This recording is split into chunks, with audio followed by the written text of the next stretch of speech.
يا هلا والله. طبعا حنا سكان الرياض في زحمة مرور سيارات دائمة ما يعلم فيها إلا الله واللي جرب هذه الزحمة.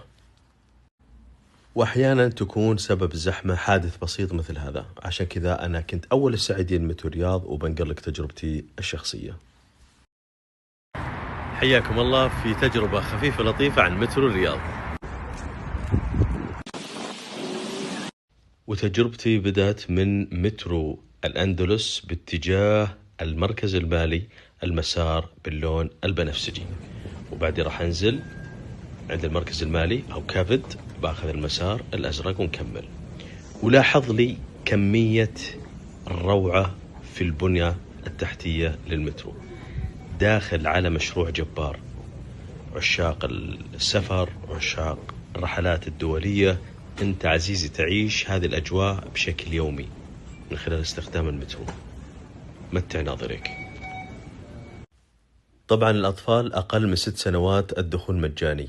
وفي معلومة جدا مهمة، تقدر تحاسب من خلال بطاقة الشبكة السعودية أو مدى أو الفيزا بدون الحاجة لشراء البطاقة الخاصة بالمترو لمدة 2 ساعة فقط. ممكن استخدام البطاقة مدى أو الفيزا وتستخدمها مثل ما تشوف الآن زي استخدامك للكرت العادي. ينسحب منك 4 ريال مرة واحدة، وطوال الرحلة اللي انت تقوم فيها خلال 2 ساعة حتى لو قررت استخدامها مرة ثانية ما راح ينسحب منك خلال 2 ساعة إلا 4 ريال فقط.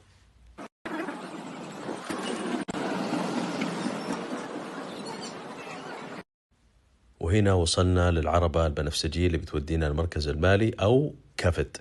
عدد الحضور كثير، وأجزم أنهم الأغلبية مثلي راح يجربون. الوقت كان 9:45 بالمساء. وهنا شرفت العربة البنفسجي، واللون بارز بنفسجي على مقدمة العربة. طبعا جميع العربات تتحرك بشكل آلي، والصوت اللي تسمعه الصوت الآلي المسجل يرافقك طوال الرحلة. طبعا وقت الصعود فاجأنا أن الرحلة كانت مليئة بالركاب، وهذا شيء جميل. هذا معناته أن الجميع راح يستخدم المترو ويخففون الزحمة عن الشوارع، واضطرينا نكمل الرحلة واقفين. وهنا بخليك تستمتع بالمناظر الجميلة اللي انحرمنا منها فترة طويلة، وقت ما الواحد يقود السيارة لمسافة طويلة جدا وهو مضطر أنه يكون خلف المقود.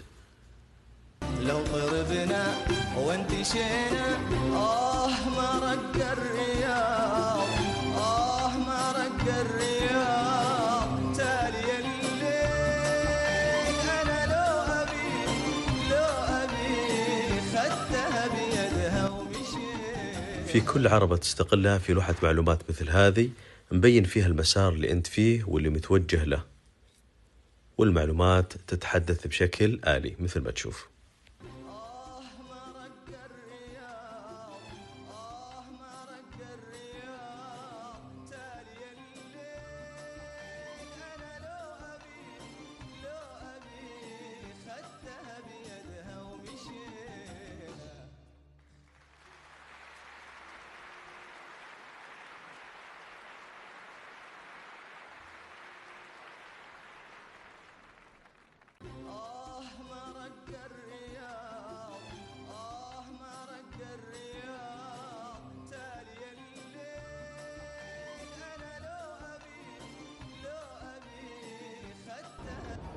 وهنا وصلت إلى المحطة الأجمل الأروع، كافد أو المركز المالي. لوحة معمارية هندسية ولا أروع. طبعا لوحات إرشادية ترافقك من حال وصولك.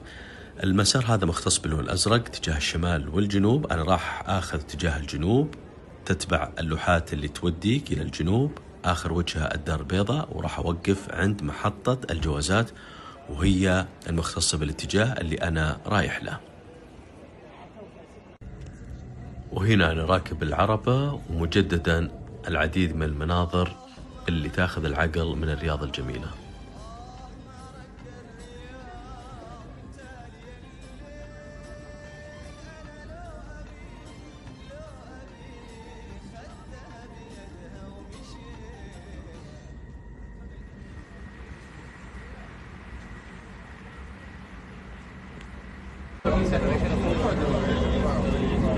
المحطة التالية هي STC.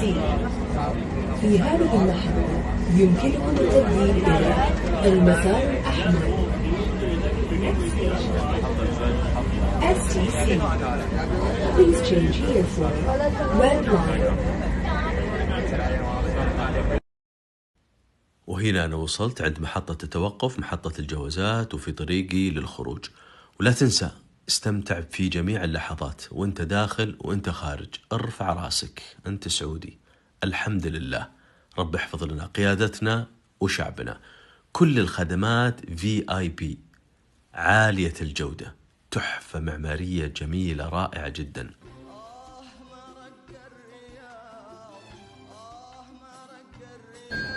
دورات المياه عزكم الله في كل المحطات.